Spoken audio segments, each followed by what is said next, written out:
Everyone, thanks for being here.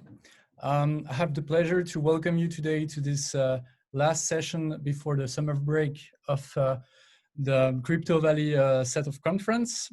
My name is Gabriel Jaccard. I will be moderating this panel. I'm a PhD candidate at the University of Geneva. My thesis focused on smart contracts. And I had the idea that we should speak about this Ethereum, what is going on the Ethereum ecosystem, and especially with regard to the problematics of staking and what it would change to the economy of the Ethereum as we know it today.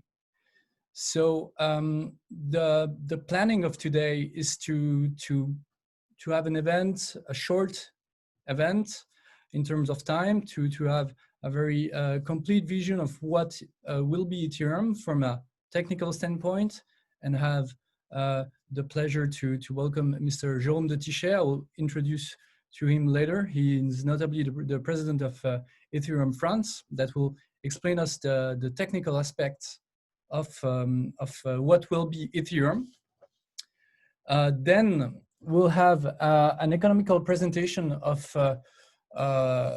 the incentivization and how the system will work from an economical standpoint, that will be given by Professor Berentsten. He's a professor at the University of Basel in economy. And in the end, we'll have the question of course, we all ask ourselves, should we invest in Ethereum right now? So we'll have Martin Eisenring, who will try to tackle maybe the pros and cons of should we invest in Ethereum, and he will give us some thought about this.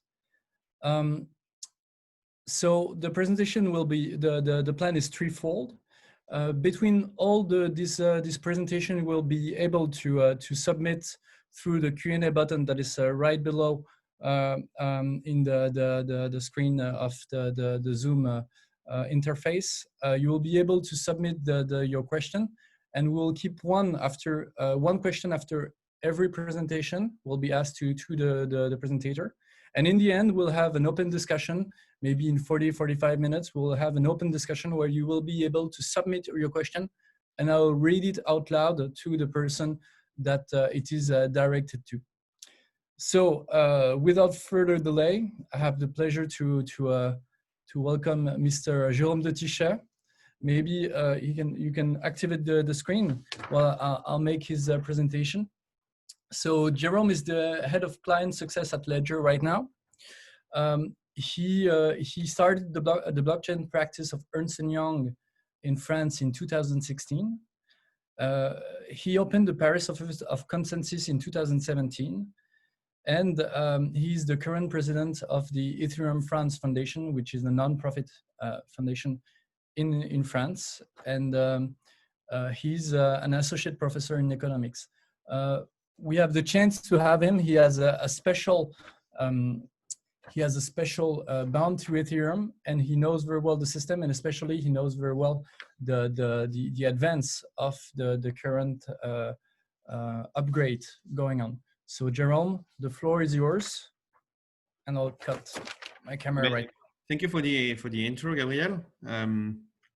So indeed, I'm everything you said, especially president of Ethereum France, and we organize a conference every year at CC every March, every first week of March. I know that many folks from Switzerland are coming to the conference, so thank you all for your attendance to our conference, and we will do it again next March 2021. Hopefully you'll come numerous to this new edition. You can find me on social media, and don't hesitate to shout me an email if you want to continue this discussion, or if you think I've missed something in this presentation. So previously on Ethereum. We had that. That's pretty much the history of Ethereum in this graph. This is the average gas limit of each block of Ethereum. It dates back to the very start of Ethereum, the July 2015 up to July 2020 now. As you can see, you have many events that some of you may recall, like the DOS attack during September 2016, or the ICO craze, or the CryptoKitty craze, or even recently the rise of DeFi. And so far, the approach of the network has been to enlarge the block size for being able to deal with the sudden surge of transactions that the network experienced. And it hasn't been really a good way to deal with it, since the block size on Ethereum is measured in terms of gas, and gas is the subcurrency that we use to measure how much computation a transaction is worth. So transferring a ERC20 token will be something like between 36,000 gas to 50,000 gas, whereas from when Alice wants to transfer Ether to Bob, she is spending 21,000 gas. But if you like to play around with DeFi and use proxy accounts and Instadap and folding multiple times your position on Compound and so on, you may very well reach out several hundreds of thousands of gas for one transactions. So upgrading the gas limit is a way to deal with a sudden surge, but at the expense of smaller nodes. So if you run a node on your computer, the bigger the block, as in the bigger the gas limit of the block, the more expensive it is for your computer to compute the content of the transactions of the block. So it's not really the best approach, since upgrading the gas limit will slowly kick out of the network nodes that are too small to follow the rhythm of new blocks coming. Hence the approach of Ethereum 2 that will be trying to tackle this issue with a proper scaling mechanism. And during the time that we were experiencing those events on the network, the EVM family and Ethereum killers appeared all over the place. So you have on the left side of this slide a couple of projects that are using the Ethereum virtual machine, so computing smart contracts in a closed manner, that in a manner that is close that to how Ethereum deal with it. Binance chain started as a simple value transfer chain, and now is going to do smart contracts in a very close fashion as Ethereum.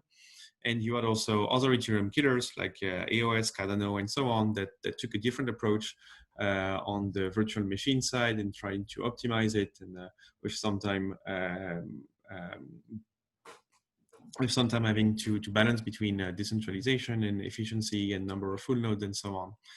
And all of that because, frankly, Ethereum and delivery of Ethereum 2 had lots of delays. The transition to proof of stake was meant to happen at some point, and written on the paper since 2014 in the original white paper. And in September 2015, the developers really committed themselves to transitioning to proof of stake as soon as possible. And they introduced what we call the difficulty bomb, or the Ice Age. I had to dig up the old commit in the Ethereum GitHub to find this the very introduction of this difficulty bomb. And what the difficulty bomb did is upgrading the difficulty exponentially at some point. So whenever the difficulty bomb block is reached, the computation of the difficulty of the next block is calculated in a different manner that goes up very fast. And it happened before, like around July 2017, we experienced this first kicking in of the Ice Age, and it had the effect on the block time, a pretty bad effect on the block time. As you can see on the graph, we went from 15 seconds per block to almost 30 seconds per block. And this difficulty bomb was to say to the developers, well, if you don't deliver Ethereum 2, if you don't switch to proof of stake, this difficulty bomb will kick in a lot and slow down the network. So you have a strong incentive to work on it, because if you don't deliver, it slows down the network, right? So it was supposed to appear at first in July 2017. So that was the initial plan, having 2 years to transition to proof of stake, and it's proved itself too complicated to do. So a first EIP, the 649, that pushed back the difficulty bomb to later in 2019, and it turns out in 2019 we weren't ready yet. So we pushed back again in 2020, and it turns out recently, January 2020, we had to push it back again. So the next difficulty bomb will arrive around July 2021, and as we will see in the rest of this presentation, July 2021 will be hopefully the transition to sharding and to a fully functioning or almost fully functioning beacon chain by then. If you want to read about this and read about the dead ends and the progress on the research from a history perspective, Vlad Zamfir wrote a lot about this. You can Google history of Casper about this. Or Benedictine exploring Ethereum 2.0 design goals. But luckily, in early 2020, we had the specs of Ethereum 2 that was stabilized, and I'm very happy to do today a little trailer of what's coming next. Ethereum 2, the highly anticipated sequel of Ethereum. So without further ado, this is what it will look like. Ethereum 2.0 will be this kind of brush. I've taken this picture of a wooden hairbrush here. Wooden because it will be proof of stake, so potentially less tough on energy consumption, so more respectful of the environment. So this is a wooden brush, and it's made of horsehair, so also a natural product. So keeping it simple and keeping it cool for the environment here. So you can imagine the wooden part of the brush as being the beacon chain, the coordination layer of Ethereum 2.0, and every range of air being its own shard. So the shard will be a full-fledged blockchain of themselves, communicating with each other through the beacon chain. And on every shard, there will be a proof of stake mechanism to reach consensus. And this proof of stake mechanism to reach consensus will be done by drawing validators from the beacon chain to validate on the shard and to bring the state of the shard to the beacon chain for the beacon chain to fully validate the state of the beacon chain, of the shard chain, and eventually communication between different shards through the beacon chain itself.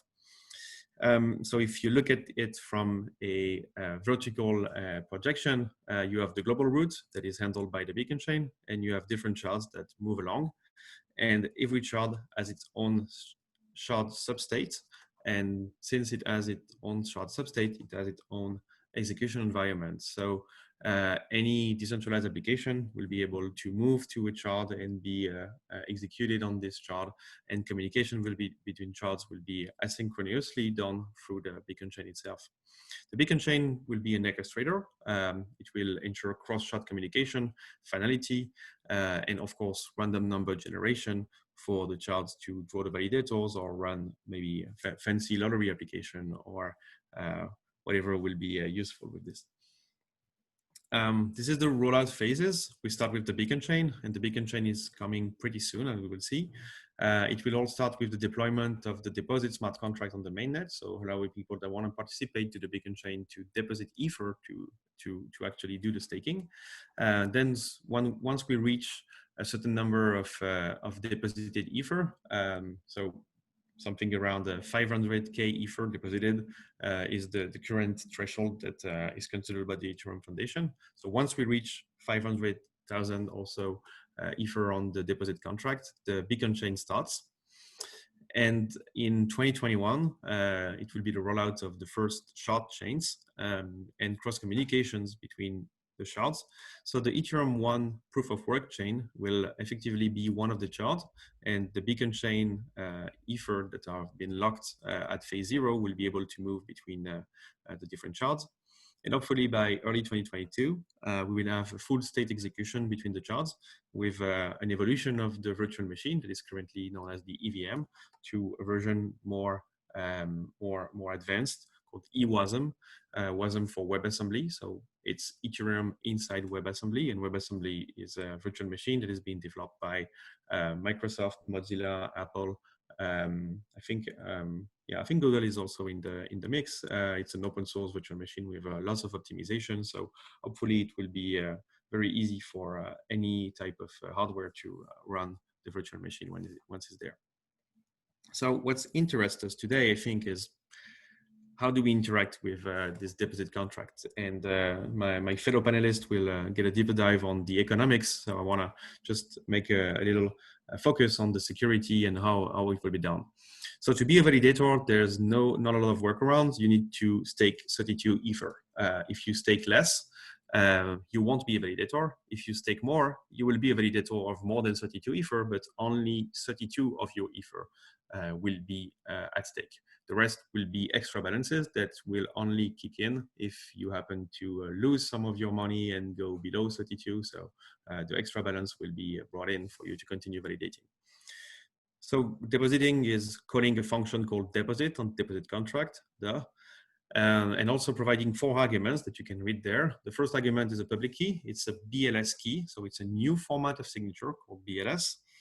And this will effectively be your validator key. So the key that you will use to validate, sign the block that you will propose, or put your signature on proposed blocks as to validate the block that people have proposed. You will have also to bring your withdrawal credentials. This will be the hash of another, or maybe the same, but we highly suggest that you use another BLS key than the one you are using for validation. This will be the withdrawal key.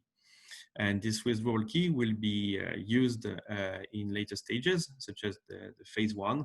If you have exited validation and you want to withdraw your Ether on another chart, you will use the withdrawal key to perform this withdrawal. You also provide a signature to validate that you have inputted all the data right. So you hash everything in the deposit data root, pub key, withdrawal key, and a couple of version parameters. You hash everything, you sign it with your validation key, and that creates this signature, this byte 96 for the deposit contract. So you put everything inside the deposit function, and the Ethereum Foundation has been working on a cool UI to do that, and many providers of nodes software have been doing the same.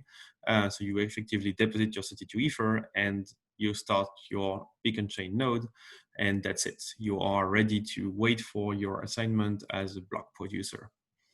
So what you have to keep in mind when doing this process is that you need to transfer Ether, and precisely 32 Ether. You need to create a withdrawal public key and the associated private key, so withdrawal key pair. Same for the validator key. You need to create a validator key pair. You need to deposit this Ether. Once they have been deposited, they cannot be retrieved. So there is a strong locking aspect to this.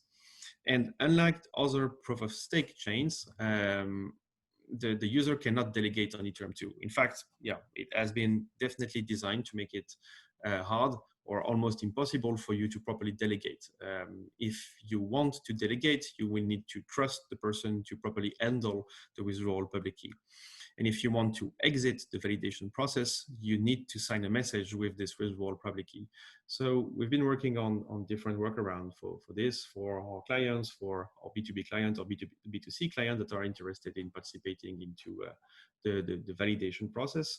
But there are no real solution, or there are no best case scenario or best practices yet, but we're definitely working on this. As you might have seen in the presentation, there is the withdrawal and the validation, and the validating key is kind of a hot key. It's a key that need to be requested for signature from time to time by the node. So it has to be kind of hot, or kind of available for signature on the flight. And the withdrawal key itself is really meant to be stored in a cold place or in a hardware wallet. So what we've been working on at Ledger is creating the capability for generating and signing with the keys. And we recently proposed a firmware update for the Ledger Nano X. And if you read the changes thoroughly, you've seen we added the cryptographic support for the BLS12381, which is the curve for the signature on Ethereum. So we are getting ready, and we don't want to kill the bear before to sell the bear skin before it's killed. But we are working on that, and I hope that we'll be able to announce terrific stuff pretty soon. So on other proof of stake chains, what we have done is creating a validating application. So an application dedicated to the validation process on proof of stake chains.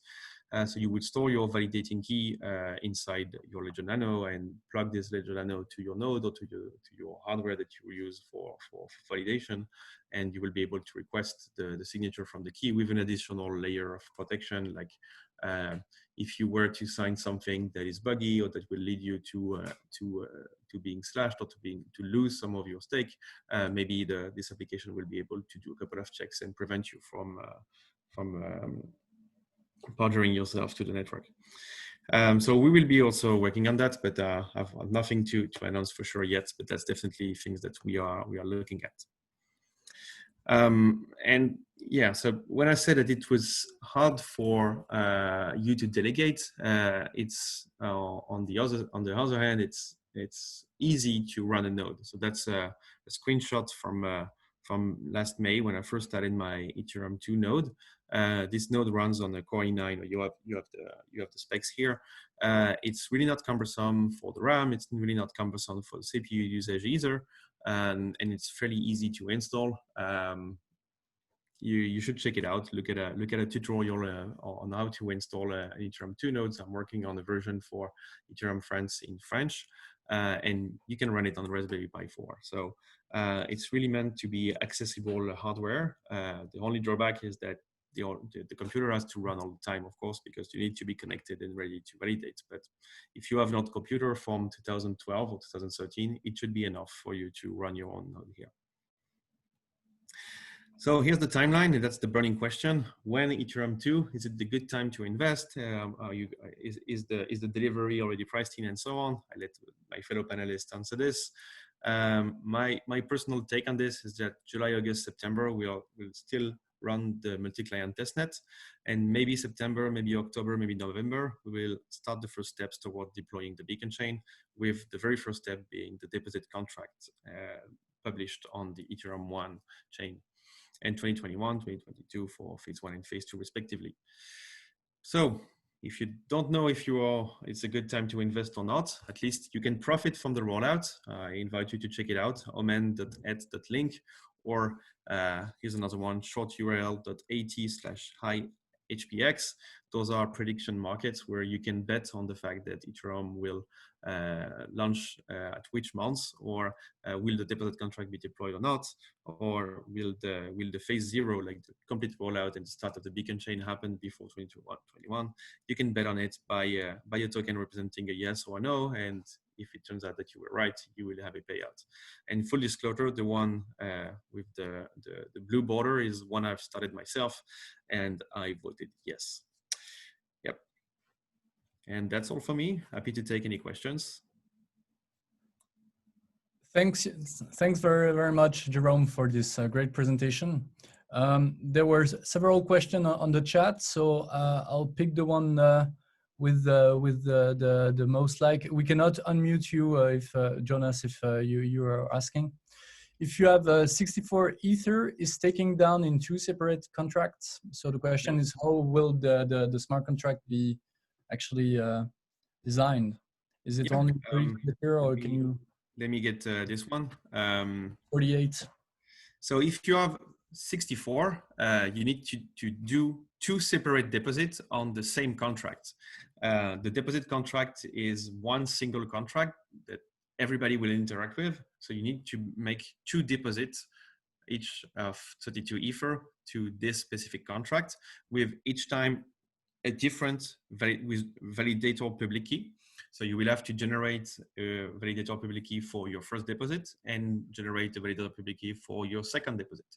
So once you have done these 2 transactions to deposit each time 32 Ether with 2 different validator public key, you will technically have created 2 validators on the beacon chain.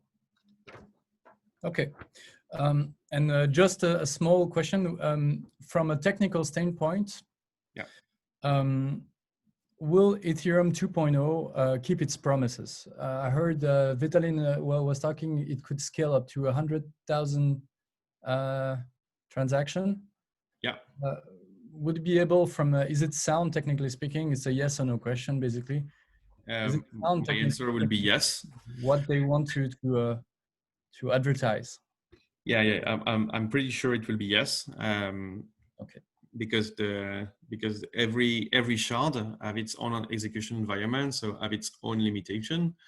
But you take the output of you take the bandwidth of Ethereum today and you multiply it by 64. You already reach super high numbers. And if you, on top of it, consider that we have order of magnitudes more volumes because of new cryptographic techniques that we introduce on Ethereum 2, thanks to BLS notably, or thanks to rollups also. I think it will definitely keep its promise. Yeah. We also already observe very high throughput on layer 2 solutions or on rollups on Ethereum 1. And so those are MVP stages. And once integrated to Ethereum 2 shards, it will have the full-fledged power of what's been advertised, yes. Okay, thank you very much, Jérôme. We'll now pass to the second presentation. Just remember, you can always interact with the chat, and if you have any question, you will be able to also ask Jérôme at the end of the presentation, maybe 30 minutes. I will type the answer for the remaining questions in the chat. Yeah, sure. So it's now time to introduce you to Mr. Alexander Berentsten. So Alexander is a professor of economics at the Faculty of Business and Economics at the University of Basel. They have a specialized center in cryptocurrencies, and he's specialized in monetary policy instruments, and especially on blockchain and crypto assets. He's a research fellow at the Federal Reserve Bank of St. Louis, a technical advisor for the BIS, and he's a member of the advisory board of thematic equity funds for Credit Suisse Asset Management. He studied at the University of Basel, Bern, and LSE, and he held several visiting positions all around the world, from California to Switzerland. Maybe you can begin your presentation right now. He will speak about the economical aspects of this Ethereum 2.0. So you have the floor. Okay, thanks for the invitation. As you said, I'm an economist, so I'm not a technical guy here. But I looked at the transition from ETH1 to ETH2 from a kind of investor's point of view. And what the first thing that came to my mind was tightrope walker. Here I have a nice picture. Actually, I think it's a very, very delicate transition. From a technical point of view, we have seen some of the aspects of the presentation before. But I also think from an economics point of view, it will be a delicate transition, and it will be interesting to see whether they succeed. So what are the risks? The risks are kind of obvious, the technology risks. The many delays that we have seen is because apparently it's less simple to do than probably people thought initially. There is a threat from competitors. Then there is a threat from regulators. They're still trying to figure out here at the BIS and other places how to regulate these crypto assets. And then, of course, there is the staking economics. That this is another kind of a risk. Do they design the incentives correctly so that people are actually willing to put up their Ether? And I will mainly talk about this today.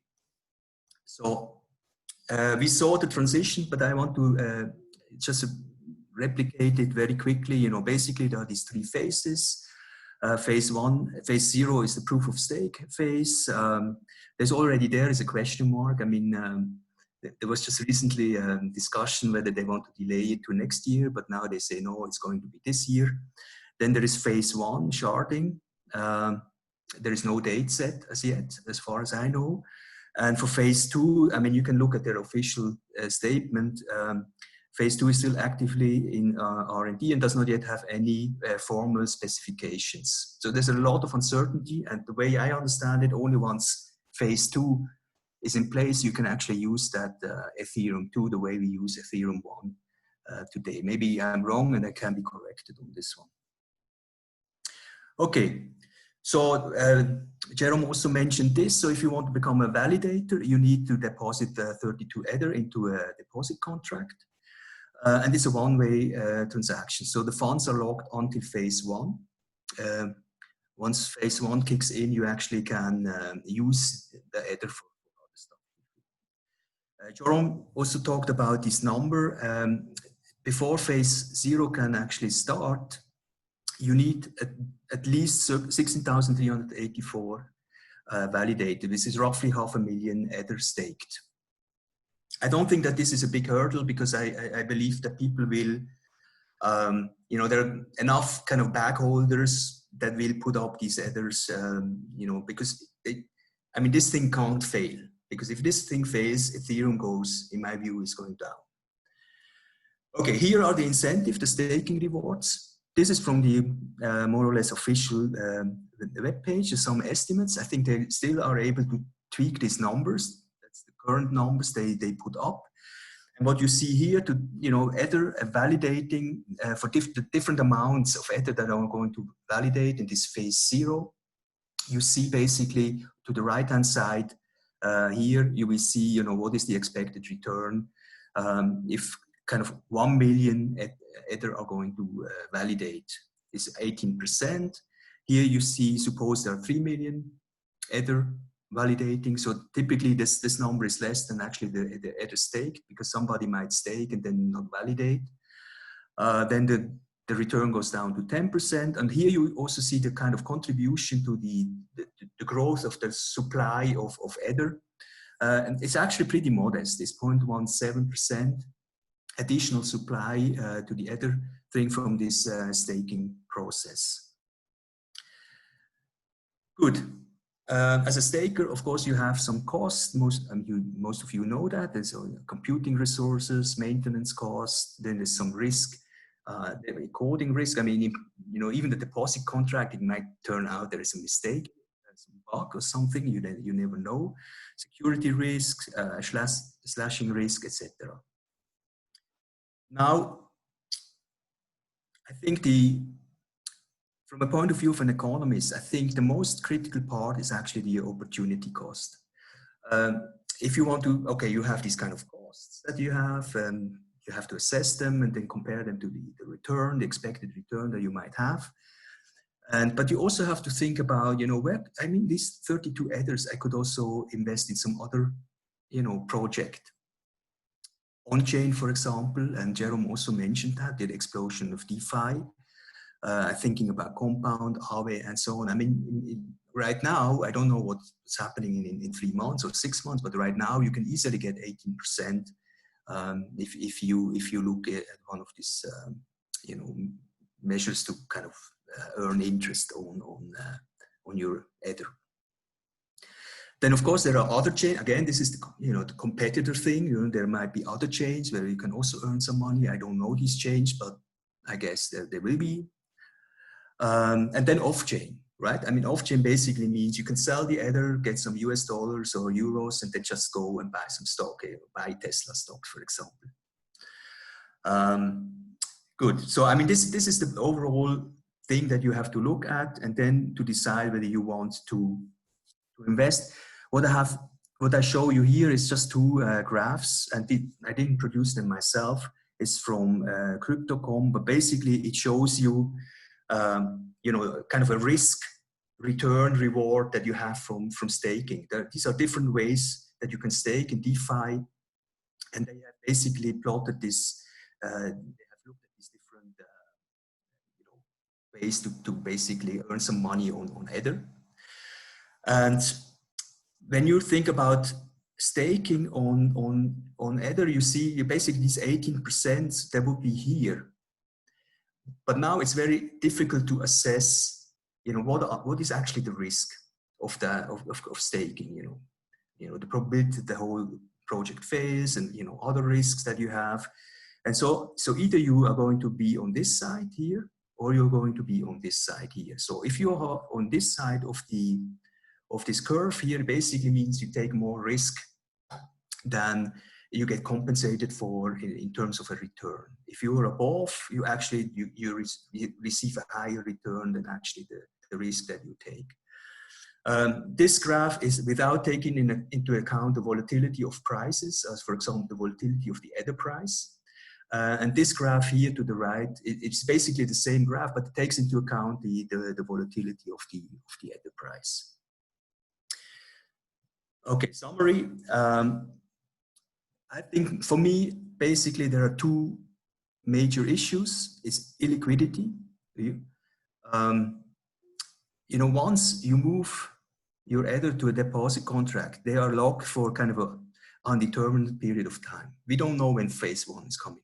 Given the history of delays that we have seen so far, I would be very risk averse here. And then, of course, then the other cost that you should look at is this opportunity cost. What else can you do by investing? Look at the current on-chain earning opportunities. And my overall assessment is really that I think the staking returns are modest. In my view, they're a little bit too modest, even though I know that in this kind of community, there are many people that don't do this just for the money. They also do it just, because they are interested in doing these things. Nevertheless, okay, so that's my assessment, from a purely, economics, investment view. I think that the staking returns are too modest for me. Now, that's another thought that I have, and that project could fail. I mean, there is no, I don't know the technical parts of it, but I think it could fail, as this kind of Skyrock Volper actually failed. So luckily he survived because he had a parachute. He made it later. I guess he made it later. And so the question is a little bit, has Ethereum any parachute here, or what do they do if they, it doesn't work out? But don't take me wrong. I'm really a big fan of this project. So I wish them good luck. And just in order to prove this, so we invited Vitalik like 2 years ago and gave him an honorary doctorate at the University of Boston. So you see the guy in the middle. Was probably the first one without the tie. So we are really sympathetic toward that project, and we really wish it good luck. So that's my presentation. Thanks a lot for listening.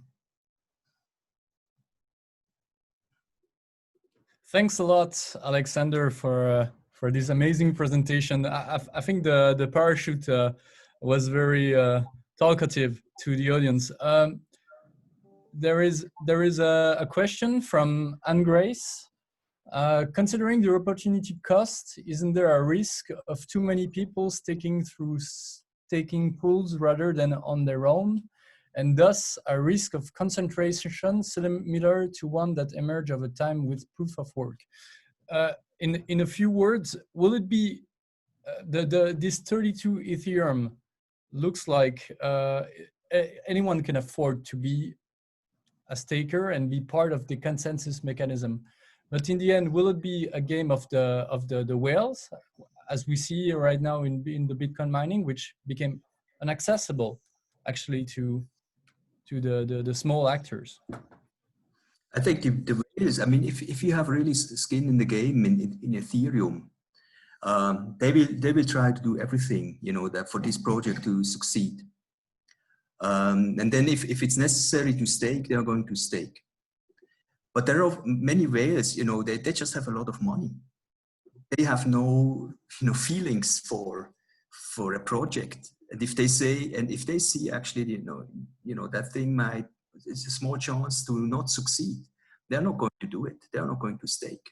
It's just it's kind of a risky project where you cannot even calculate the risks. It's not like a price where you observe the volatility of the price in the past and can make an estimate about future volatility of the price and price it in some pricing formula.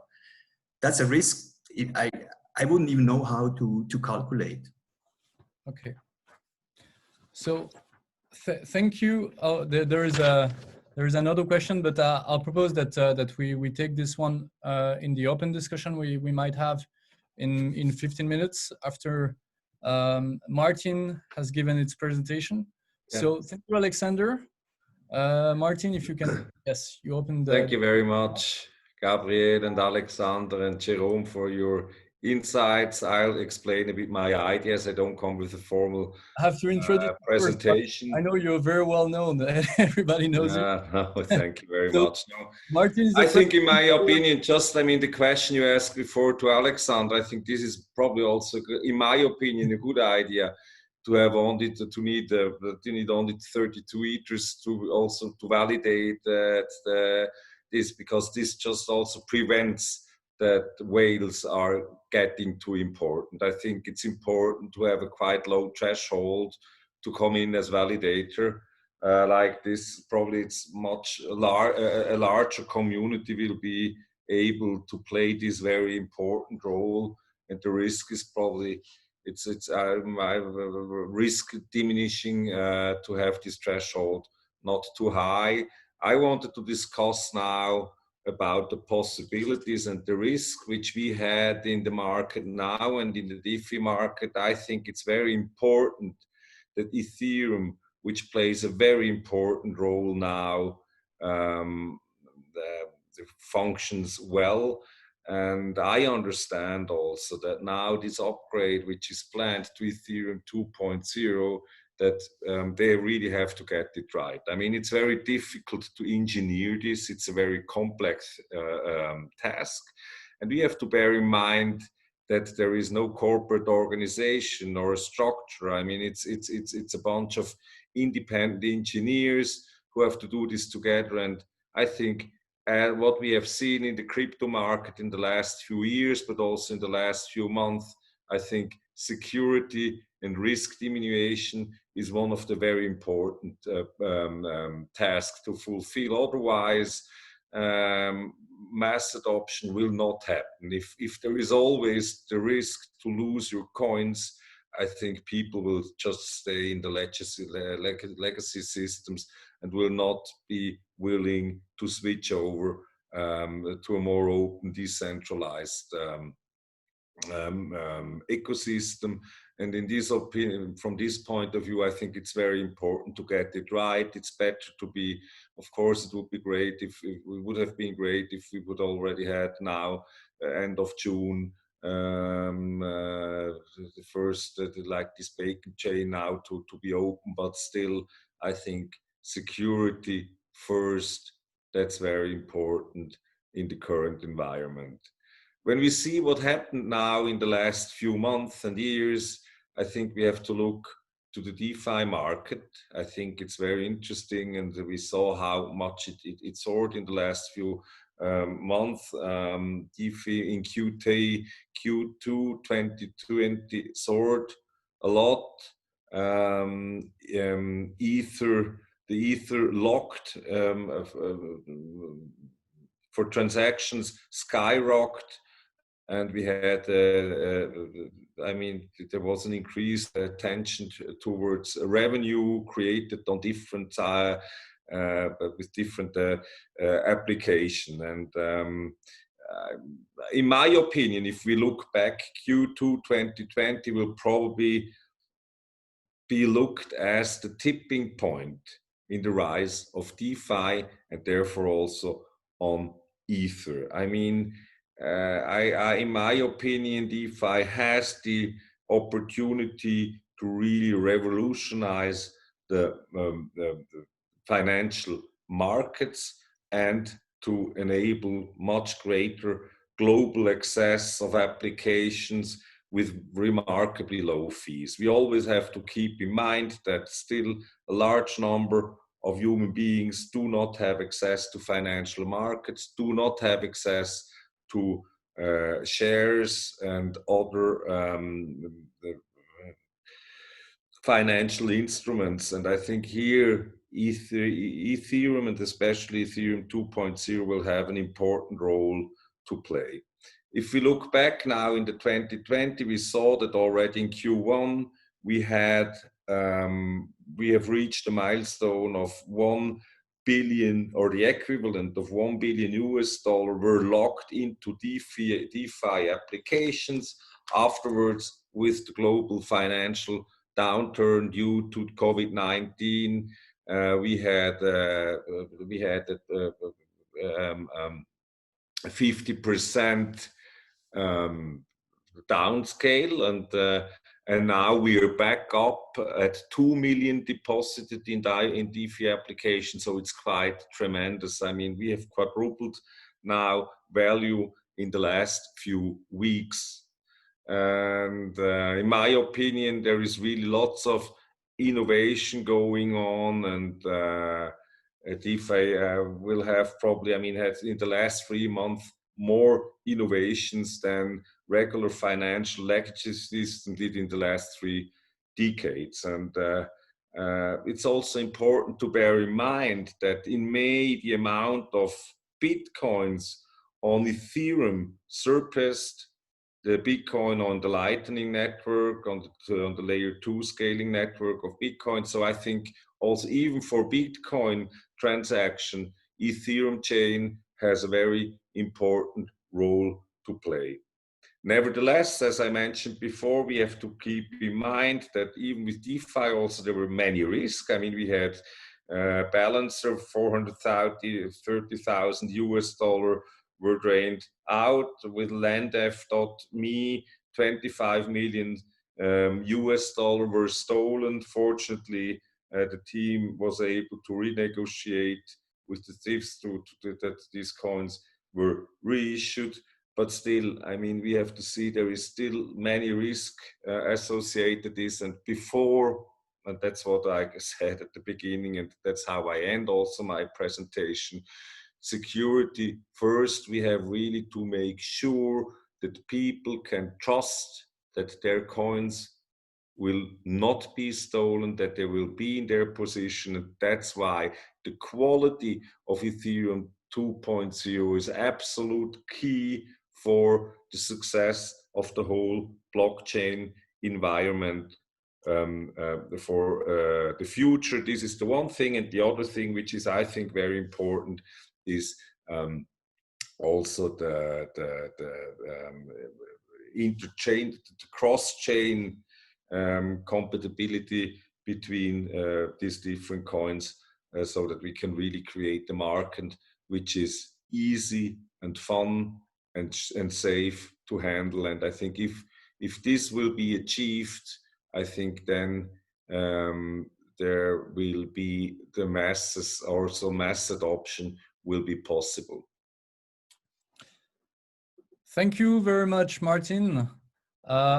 So we have a question from Shahab, I guess it's a username. While launching an ICO, will Ethereum 2.0 will maintain the same sanity while defining shareholding agreement through smart contracts? Please explain. I mean, I'm not an engineer. I presume that yes, but I cannot, confirm this, how the design will exactly be. Maybe Jérôme will be better qualified to respond to this question. But in my opinion, I mean, Ether 2.0 will create new opportunities and will not reduce the current or the possibility which we had already with Ethereum 1. And so in my opinion, I mean, there will be more possibilities and not less possibilities. So today, I mean, here, indeed, the rollout of Ethereum 2 won't affect the state of the contract that has been deployed on Ethereum 1. So if you have done an ICO on Ethereum 1 and your token are on Ethereum 1 and Ethereum 2 goes live, you will still be able to use your tokens on the Ethereum 1 chains, and there are migration plans that are being evaluated for people to migrate from one chain to another. So potentially your smart contract, the smart contract of your ICO, will want to migrate to another shard, but don't worry, your funds will be safe. The sanity of the balances will be kept for sure.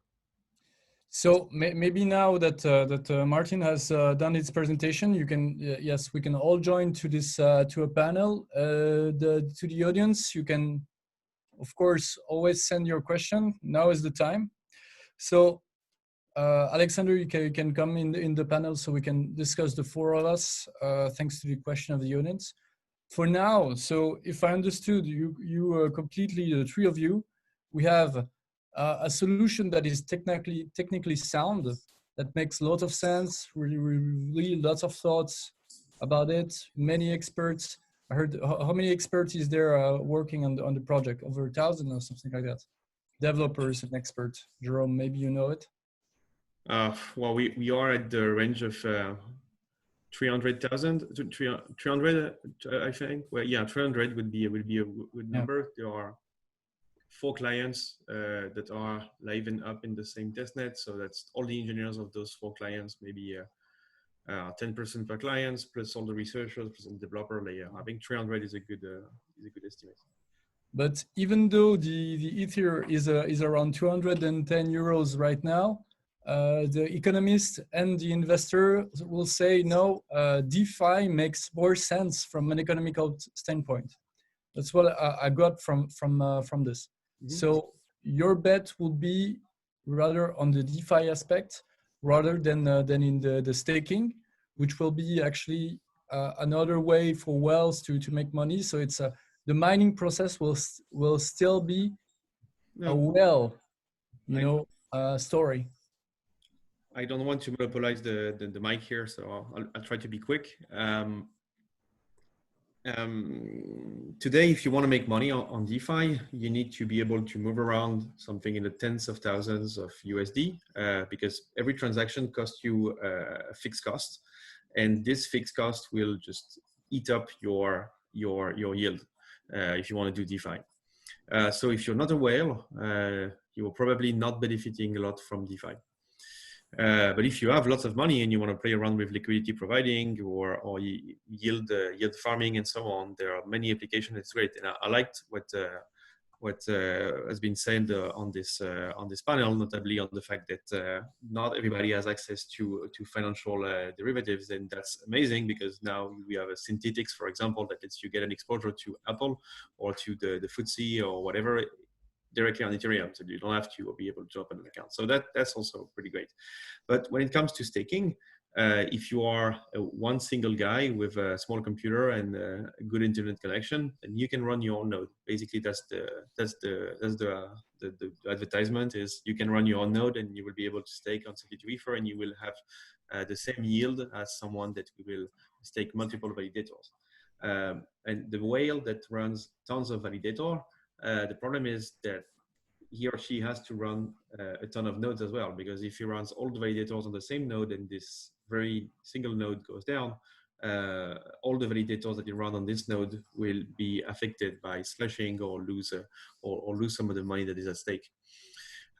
So the greater the amount at stake, the greater the risk that you could have on running one single node.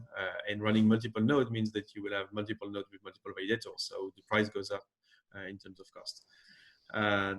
It gets costlier for whales. So I expect people to just leave their Ether on an exchange and say to the exchange, lock my Ether for 3 months and give me some yield on this. Alexander, you mentioned crypto.com. It's one of our clients for the custody, the B2B custody technology that we sell, Ledger Vault. And they are offering already today yield on Ether if you lock your Ether on a centralized exchange, and that will continue. And I expect all the exchange to propose yield through staking and tell their customer just lock your Ether on our exchange, which is a boon for the exchange, right? Yep. Like, okay, the liquidity will remain there, and we can also let you withdraw even if the phase 1 is not there, and we take a discount on what you've deposited. That will be a play that the exchange will probably do. But they will run a greater risk on the infrastructure that they have. because if their infrastructure goes down, then everything at stake will be affected, and it will be publicly affected also, because we follow there is a beacon chain explorer run by Etherscan, so you can already play around with it.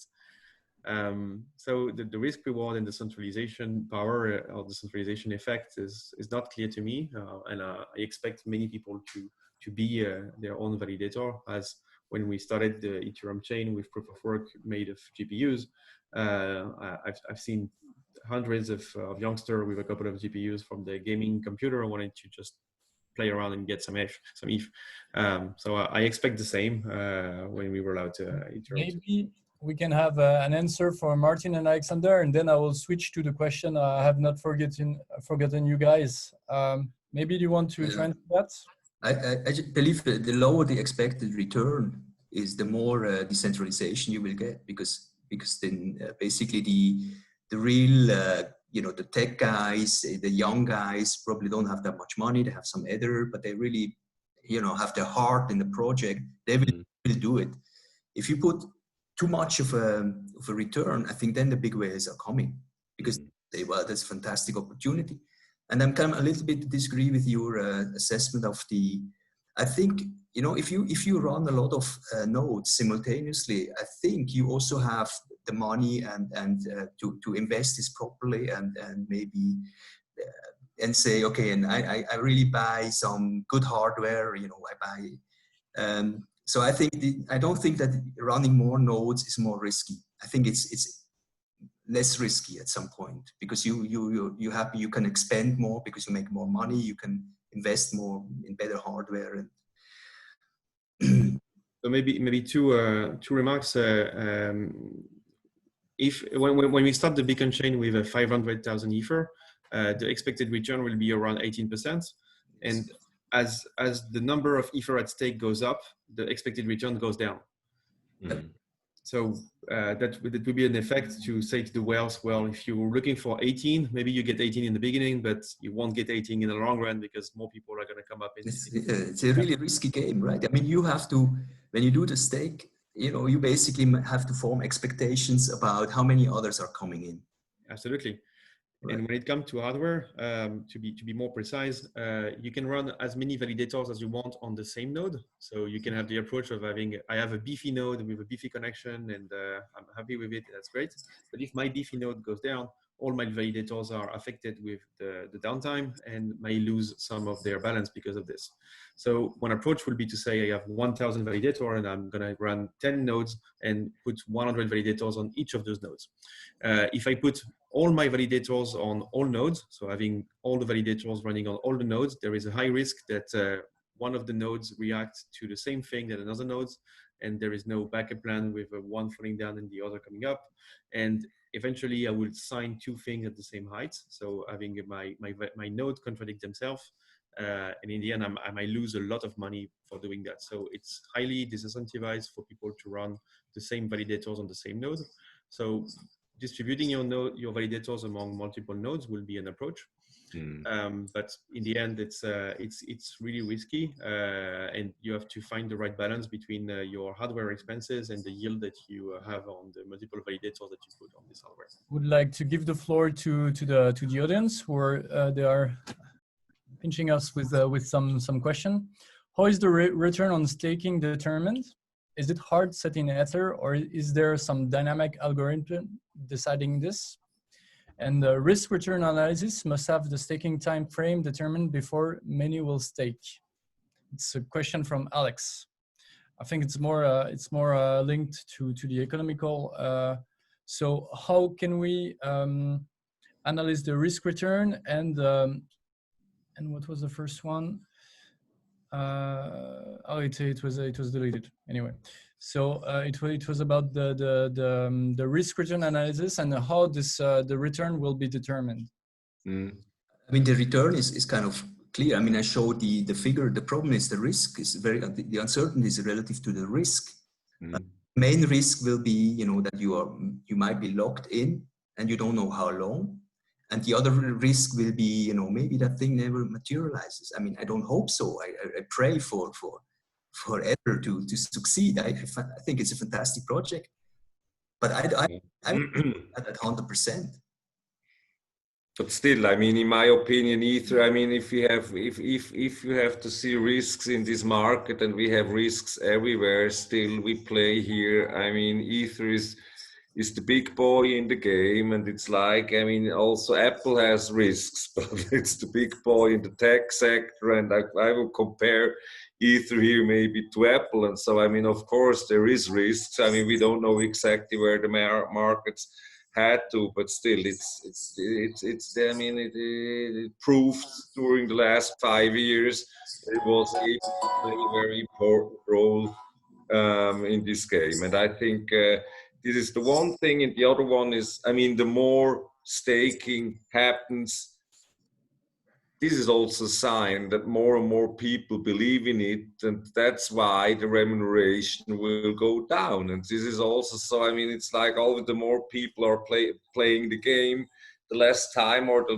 less yield you will get. So I think, I mean, from a design perspective, I wouldn't see, or I wouldn't have a better idea than the one which was chosen. Okay. We have some question about DeFi. As you guys try to acknowledge for the opportunity that exists there, we have two questions linking to DeFi.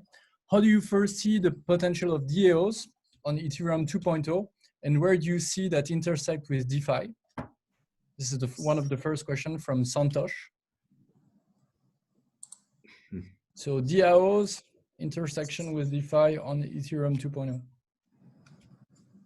Jérôme, maybe you have a right response here. Nobody wants to take this one. I don't see any specific benefit for DAOs thanks to Ethereum 2, except the fact that it will probably push the gas price super down. So maybe it will be less costly for people to use DAOs. And that's that's basically only the only benefit I would see for DAOs in Ethereum 2. Yeah, So, I mean, I share this, and I wouldn't say, I think it doesn't really matter now. Also, I mean, seeing now the economics, I don't see really very much if it doesn't make a differentiation if it's DAO or anyone else, you know, taking advantage of the new infrastructure, or even of the current infrastructure. So I think, I mean, the more adoption we get, the lower the transaction fees will become, the more ethers will be locked in, the more probably the price of ETH will go up. So maybe one thing, we will start to see new offerings on staking pools, and maybe organized in a fashion that it's kind of a DAO, like you get a you stake 5 ETH, you get a staking DAO token, and this staking DAO token you can get rid of it against the yield that the pool hasn't really been able to move yet, or this kind of thing. Like I'm pretty sure people will come up with crazy ideas like this, but it will be a new type of DAO, but with things that we can already do now. And the way to benefit from Ethereum 2 right now is look at prediction markets. Those are run by DAOs as well, so they are already everywhere. And I completely agree with you. Like it's the same infrastructure, though, so there's no really low-hanging fruit to pick up here for Ethereum 2 and DAOs. Then we have Zurab. He proposed to summarize a little bit what the economists said. They say he proposes his vision. He says that the stable coins will drive DeFi, that will drive the ETH value up, and will decrease the staking risk, hence increasing interest in staking and decreasing liquidity. And he asked for Martin Alexander to kind of react to this formula. So stablecoin driving DeFi, driving Ethereum value, and decrease in staking risk, hence increasing interest into the staking. It's a very hard question. Formula? Maybe I butchered it. It's probably this is, but you know, this was also this person probably talks about Tether, right? And there was always these claims Tether was driving the Bitcoin price up, you know, and there and I just don't believe it. There is, look, the market size is so huge, and there are so many uncertainties and other things, you know, people's belief changing from day to day about, you know, how this is going to pan out into the future, that, you know, just creating a couple of stable coins is not going to drive that price in a significant manner. In particular, the stable coins like DAI or other, where you actually have to put up collateral. Tether maybe a little bit more, because we don't even know whether there is collateral, right? Or this thing is just created out of nothing. There is nothing behind it.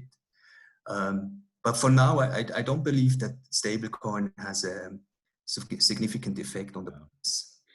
Okay. I think the stable coin, they were very important because it's a gateway to get in and out of a coin and of an investment. It's the same thing as if you buy and sell shares, you go into fiat and you go out of fiat. So it's a absolutely indispensable tool for the market, but it's not an investment object itself. It's like holding cash. I mean, you have certain risks. Maybe, do you believe the bank where you have the cash that it will pay it out one day or not? This is probably the same assumption of which you have to make if you invest in USDT or in Tether and so on. But so I think it's an important tool. But if you go long on something, you won't go into a stable coin because there is no value proposition for the future. So I think it's an important tool. It's without doubt, the market would not work without having this gateway. But I think for long-term investors who believe into a project, it's much better to invest and to being associated directly in this project and in a coin which has a value proposition than to go just into a stable coin which is linked especially to a fiat currency. No, I totally agree on that. Definitely, the stablecoin are a wonderful tool for adoption of DeFi. And if you were to look at what will drive the price of Ether up, I would look at EIP 1559, the reworking of the fee market on Ethereum that would lead to burning Ether every time a transaction is done. Then we will create the link with stable coins. So one of the most gas using contracts on Ethereum is right now Tether. So if Tether were to burn Ether every time the transfer was done, then for sure it will drive the Ether price up instead of re-injecting the Ether that was used to the miners. And I hope that this EIP 1559 will be soon canonical, so we can all benefit from the rush on the DeFi. So here I would have actually a question. So Jérôme, what do you think about the probability that this is going to be implemented? Because I think there is I think the miners or something, or somebody doesn't like it. I don't know who. Yeah, I mean, it's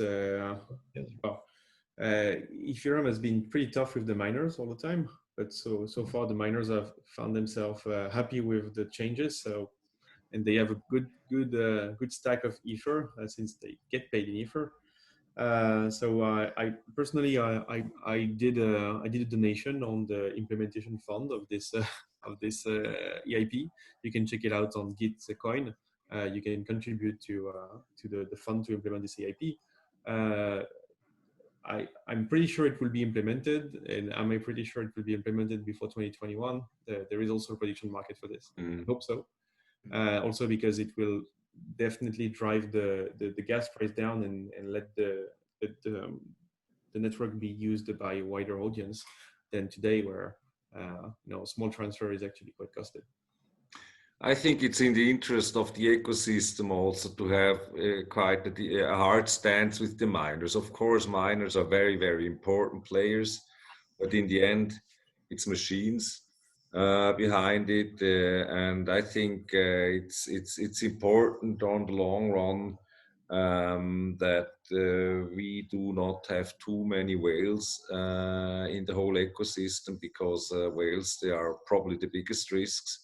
for a coin, because I mean they can basically influence the market, and that's not where we want to go. We want to have a transparent, fair market, and we want to enable people who have difficulties to access to financial products today, or also even in Europe or in the US, where we pay too high costs to, let's say, Visa, MasterCard, our banks, etc. So I really see the opportunity now of either to revolutionize this market and to lower the costs and to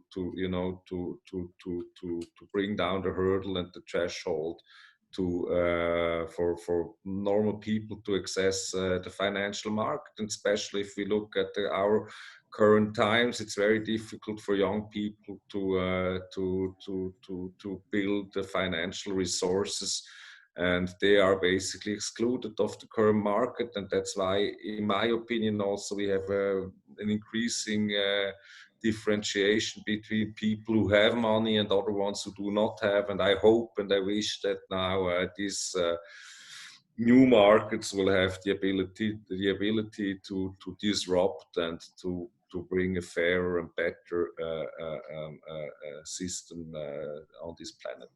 And it gives me the opportunity to reach to the two last questions of this session that has been 1 hour and a quarter right now. One of the questions is actually a regulatory one, a legal one. What is the regulator's reaction to Ethereum 2.0? So I think it's more directed to Martin. Yeah.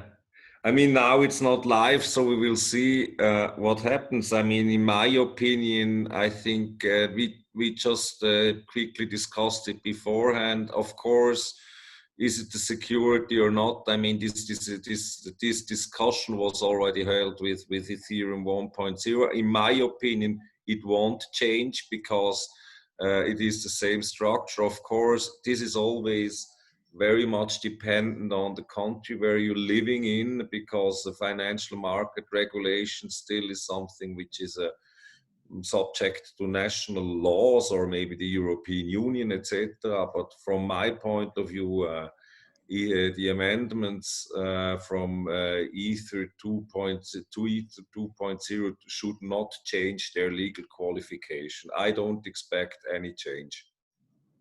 Okay. And the last question of this panel, I think it's a good question because it's kind of bring the legal, the economical, and the technical together.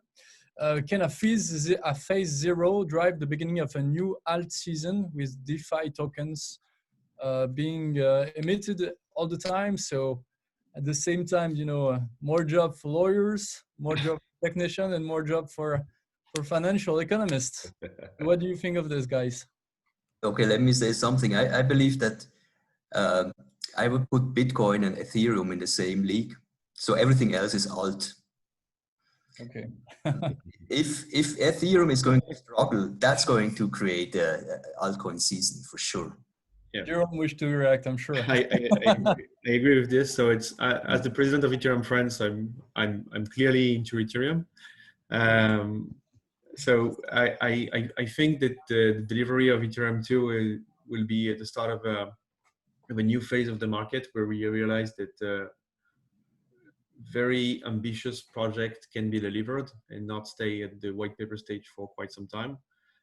It will lead to a new usage of the Ether token and probably start a new rally behind Ethereum, and then just flow to other tokens and other chains that will be like, hey, yeah, but let's diversify and put some of this, some of that. You would suppose it succeeds. Oh yeah, but we don't have. It succeeds if it suck out the air of all others, right? I don't see it not succeeding, because whenever we have a problem, we fix it on Ethereum. Like it. But I mean, we have to be a little bit self-critical too. I mean, if you just look at all of your announcements, I mean, sure. There's no complaint from my point of view, because I'm not helping. Sure, but the thing is, still, I mean, it's not from the outside. It's not so clear that you're going to. I don't know what would be a failure. Like we deployed a beacon chain and we realized that, oh damn, the communication between those two clients is really bad and it leads to a super big bug. Well, it happened before. Like it happened on Bitcoin, it happened on other chains that we do hot fixes, we do forks to correct bugs and refactor some problems that we find along the way, and we fork and go back to things that were put in blocks, like for the DAO hack, for example. We have done it before, so we clearly made the fork now not taboo anymore in the blockchain space. So I expect that problems will come up, but we will deal with it and make Ethereum to a success, whatever the problem we face. I mean, we don't see into the future. We will see what happens. I'm also a strong believer. I mean, still, Ethereum has a track record of 5 years. It's a success for a story of 5 years. It's, I mean, it was enabling so many projects with with also ERC20 tokens, and I think this was just the beginning. And if we look again, I mean, I told this in my presentation, if we see what happened the last 6 months, I mean, we had $1 billion equivalent locked in to DeFi. Q1 we went down to $500 million. Now on 30th of June we are back up at 2 billion. I think that's first of all, it was a stress test which was successfully managed and handled, and there are no guarantees for the future, but I see lots of opportunity. If I would have to bet, I would bet on the success. Okay, so I think we can end up and wrap up this session with this comment. I'd like to thank the speakers. It was very interesting to listen to you guys, to have your advice that are very complimentary. And I would like to thank also Jérôme Bailly and Niki Exani, and also all the team, the committee team from the Crypto Valley Association, to organize and to helping to really be able to present you with such a quality panel of people on the internet for you. So thank you very much. I thank you very much. I think hello to everyone. I wish everybody a good day. Bye bye. Bye bye. Okay.